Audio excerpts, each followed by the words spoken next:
South Australia today confirmed their playing list for the 2022-23 domestic cricket season. I thought it'd be a good chance to go over some pros and cons with their list. They've had 9 additions to their playing squad, and they've had 6 omissions, mainly being forced. I thought it'd be, as I said, good chance to look at it, considering they're a team that hasn't had a lot of success the last few years. Just seeing where they're at, and hopefully this is a good sign of things to come. If their recruiting's anything to go by, they've had a good recruiting season, in my opinion, but we'll touch on that in a second. We'll start with the batsmen. The full contracted batsmen at the Redbacks next season, no additions. It's the same. They're all players that have had their contract last season. Jake Carter's the first one I'll touch on. He had a solid first season after coming across from WA.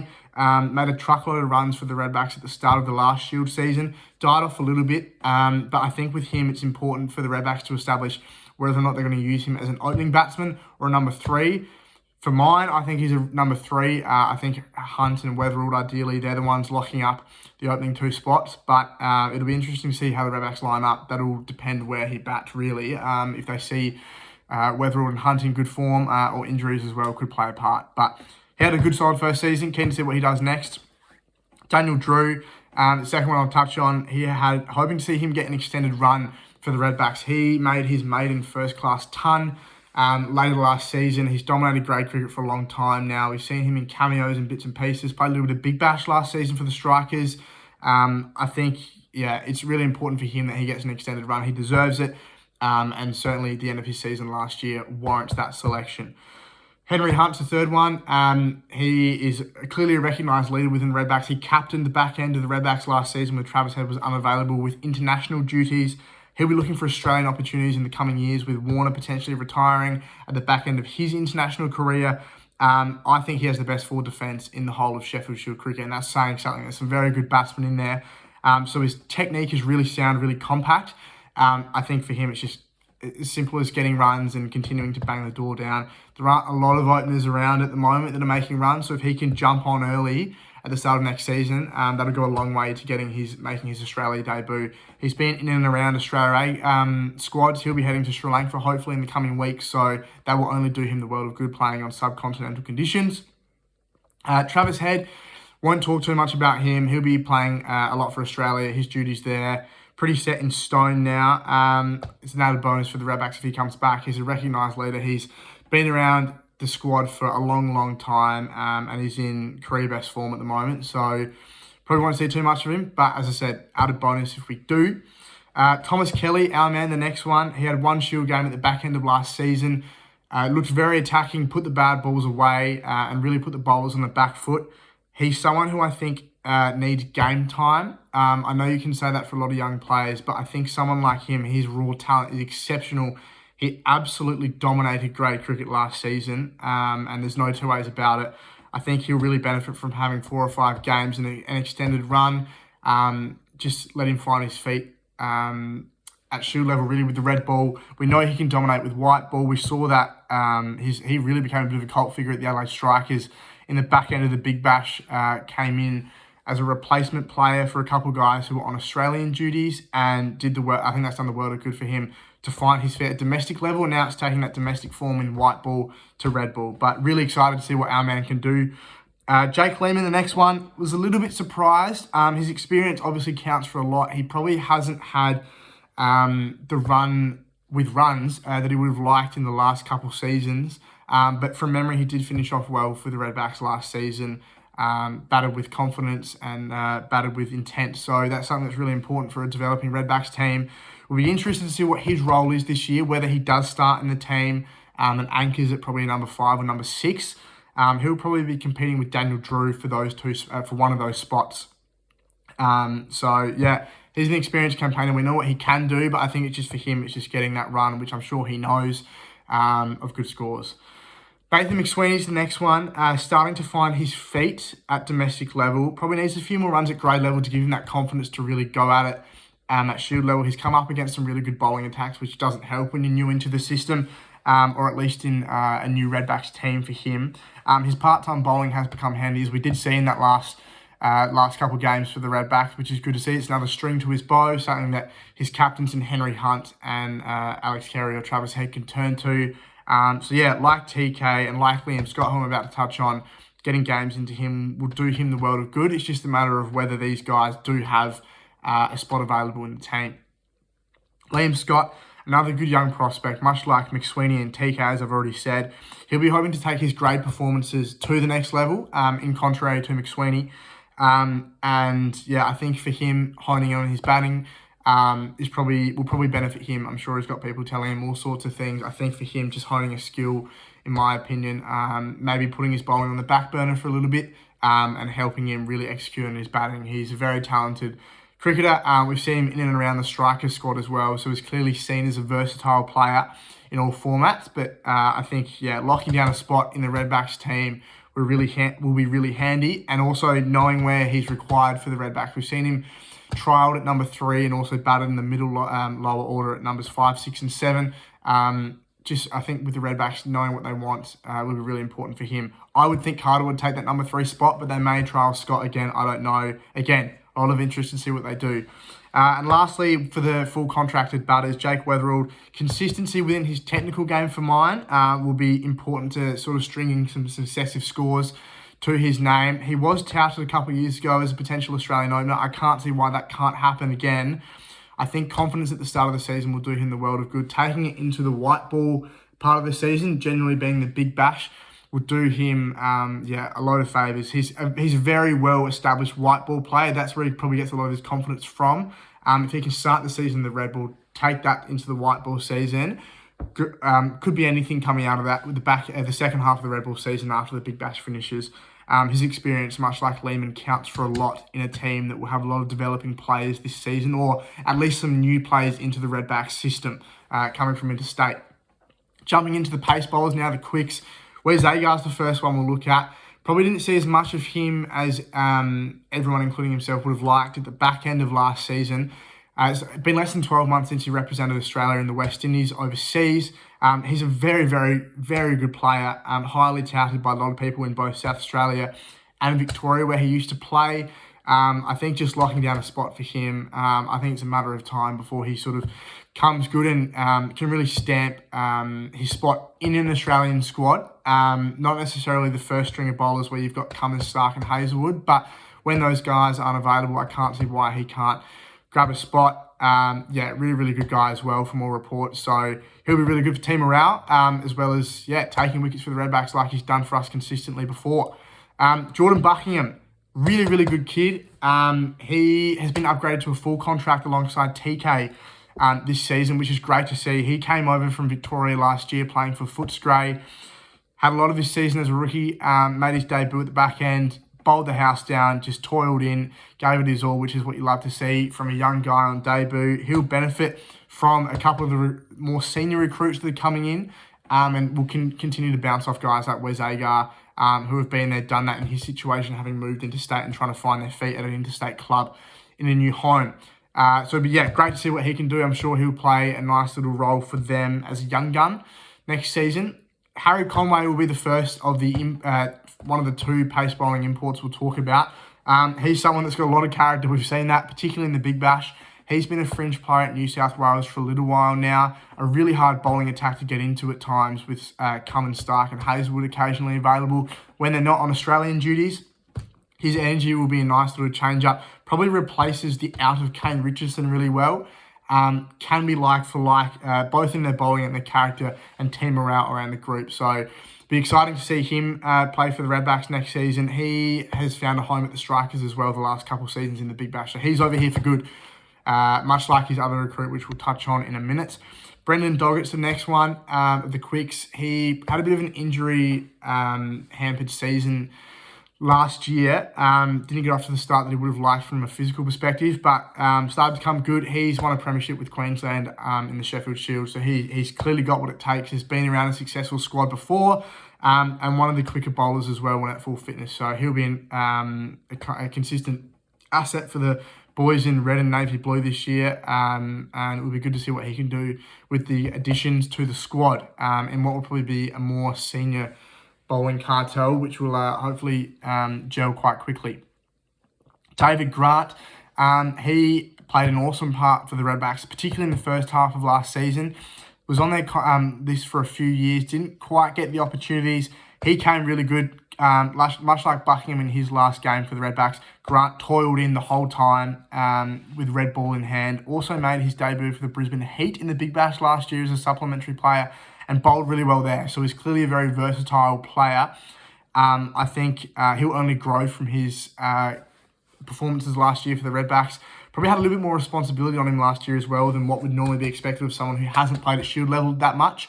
But much like other guys in the squad, will benefit from more senior personnel coming in to the group. Spencer Johnson, left arm quick, he gets his second crack at the Redbacks as a listed player. Bowled really well for the West Tones in the Saka grade competition last year. He's back to full fitness. That was mainly what hampered him in his first stint with the Redbacks. He's fresh, he's fit, he's firing. Won flags at West Torrens last season. He's been around success. Hopefully he can help transfer and bring that into the squad for next season. Really excited to see what he can do second time around. Nathan McAndrew was a surprise recruit from mine last season, and I was a little bit sceptical to begin with, but he was absolutely awesome, particularly before Christmas. Bowled very, very well. He's quick too. Doesn't leave anything in the tank, and a very handy batsman as well. One of the more senior figures, again, much like others previously spoken about, also handy with a white ball, which is really important to have that versatility, particularly in an evolving game, being red ball. So, great to see him go around the second year, and he will definitely be arguably the most senior bowler of the pace bowling cartel this season coming up. So it'll be good to see him in full flight. Henry Thornton, the second of the quicks, has been imported from interstate. He had a really successful 2 years at the St Kilda Cricket Club in Victoria. That paid dividends, and he played in their one-day team later on in the season just gone and was their best bowler. Very, very highly touted. He's on a 3-year contract coming in from Victoria, as I've just said. Much like Conway, he recently has been with the Strikers, was a supplement player last season. He'll find himself a new deal there, or already has. He set up shop in South Australia. He'll be there for the years to come. And I think he'll benefit from sort of having his experiences at New South Wales. Didn't quite work out. Victoria didn't give him a contract quick enough, in my opinion. Now he's at South Australia. The standard's been set, and he'll look to be one of the senior bowlers alongside McAndrew. Nick Winter, the last of the pace bowlers to finish off the pace bowling cartel. Much like Spencer Johnson, left arm quick, has been hampered with injuries before, but I think the really interesting point to note with him is with the Ashes coming up in 2023, Cricket Australia may implement the use of Duke balls in the Sheffield Shield season upcoming, and he is a menace with the Duke ball. We've seen that before at Shield level, also in his stints in England, averaging single-digit numbers at times with the Duke balls, which is just absurd to think about. So he could be really important for that part of the season, and I think he'll be hoping to try and crack his way into the team before that, get some experience. He's been around the squad for a few years now, but probably hasn't locked down a spot that he would have liked, but he's well and truly capable of doing that. So he rounds out the quicks for the Redbacks on their full contract. Spinners, we'll quickly touch on Ben Menenti, coming from Tasmania, actually. He's been a really good player for the Sydney Sixers in the Big Bash in the T20 format. Probably less proven with red ball in hand and in the white ball format. He played a solo game for Tasmania in a 4-day game last season, and one game in the one days for them. He will complement Pope nicely if they play together, being an off spinner, Pope being a leg spinner. Be interested to see his role and whether they turn to him on first glance or they continue with Lloyd Pope before giving Menenti a chance. Which brings me on to Lloyd Pope, someone who probably hasn't had the run of form that he would have liked the last 12 months. As we know, he's more than capable. He could well be a world-class bowler, and I think we know that, and I think we're all hoping that. It is worth noting that he hasn't had the easiest run playing on flat pitches in South Australia and Karen Rolton Oval, and Quick's probably not doing the job they would have liked. Before he comes into the attack, really hard coming in at 1 for 100, 1 for 150 with 2 set batsmen in. So he hasn't been looked after in that sense, but hopefully a more friendly wickets in a pace attack that would give him a little bit more to bowl at. He'd likely be bowling to the middle order a lot more than what he would be at the top order. That's more for the Quicks. So, development for him. Much like a lot of young spinners, it's really hard to just slot in and take wickets, but he'll be someone who I think will continue to see progress. Wicket keepers, Two of them on full contracts, Alex Carey being one of them. Won't talk too much about him. He's very much like Travis Head in and around the Australian team setup. He won't do too much for the Redbacks this year because he'll be on international duties, but an added bonus when he's there for both his prowess with the bat, gloves, and his leadership. Harry Nielsen, the other full contracted keeper, he'll like to improve his batting, I think, a little bit more, and he knows that. He's a very self-aware player, which is great to see. I think with maybe the absence of Carey, he may find a little bit of what's the word? He'll probably find a little bit more time to gather himself with the gloves. I say that in the sense that the pressure's probably being taken off his shoulders. He gets an extended run, not worrying about whether Carey's coming in, coming out, whether Nielsen's playing as a batter or a keeper. He now has a run in the team as a keeper. It'll be good to see what he can do with that run and hopefully improve his batting as well, because that's something that has been commented before on something he could improve on. Heading into the rookies now, Kyle Brazell, his second year at the Redbacks, didn't have a look in the squad, in the team at all. He was in the squad, I believe, for the last match, but didn't play. He'll continue to have good runs at grade level. He's been playing quite well for Adelaide Uni in the grade competition, and I think exposure, like a lot of these rookies I'm going to go through, exposure to second 11 cricket and playing there consistently will do them the world of good, instead of being expected to come in from Premier Cricket straight into the state team. So he's someone that will benefit from that. Hopefully he can continue to improve his game. A good technical batter. And see where he goes next season. Aiden Cahill, he comes in from interstate. He's an 18-year-old, he's a young kid. He recently represented Australia at the Under-19s World Cup. Don't know too much about him, so it'll be interesting to see what he brings to the Redbacks table. Famously put himself in the ring for the IPL auction that's just gone. Didn't have success, but I love the confidence in him, backs himself, an accredited white ball player from all reports. So interesting to see where he slots in, if he gets an opportunity. But if not, that's not a worry at all. Much like Brazell, just honing in on his skills at second 11 level. Bailey Capel, the third of the rookies. He had one crack in the Shield team late last season. Didn't have the game that he would have liked, but it was against a very good bowling attack. He's a very technically sound player, has dominated all of the junior ranks as a kid, and is now dominating first grade cricket for West Torrens alongside Daniel Drew, Buckingham, Spencer, all very highly touted players at Nielsen as well. So I think him bringing his form from grade cricket and hopefully bring it to second 11. He's one of the players that I actually think can make the progression from Premier Cricket straight into state cricket a little bit easier than some of the others. He's a couple of years older than some of the other rookies, which really helps him. Could help him. A really good kid, very humble. It would be good to see what he can do this season and what role he plays if a spot opens up top with Hunt or Weatherall or even Carter. Isaac Higgins, he gets his first contract at the Redbacks. A great young player. He also, alongside Aiden Cahill, represented Australia at the Under-19s World Cup. Handy top order batsman for Glenelg, but will probably play more of a middle order role if he gets the chance for the Redbacks. Also a handy bowler at grade level. Probably won't be seeing too much of that in the South Australian team, but there's a string to his bow that can be called on if required. Very good player of the short ball, which I think is a great sign of a young kid's confidence, willing to take on the quicker bowlers and hook and pull. So he'll be looking to stay on the rookie list for a couple of years and hopefully make his way onto the senior list. Probably won't have too much to do with the starting 11 this year, much like a lot of rookies. That's expected. But a great addition by the Redbacks, I think, and well deserved. Ryan King, the fifth of the rookies, playing at East Torrens as a leggy and a nice lower order batsman. He'll be continuing to hone his skill. Probably won't be required as much with Menenti now being brought in, but if they're looking for a second leggy, Ryan King is the man that will do that job.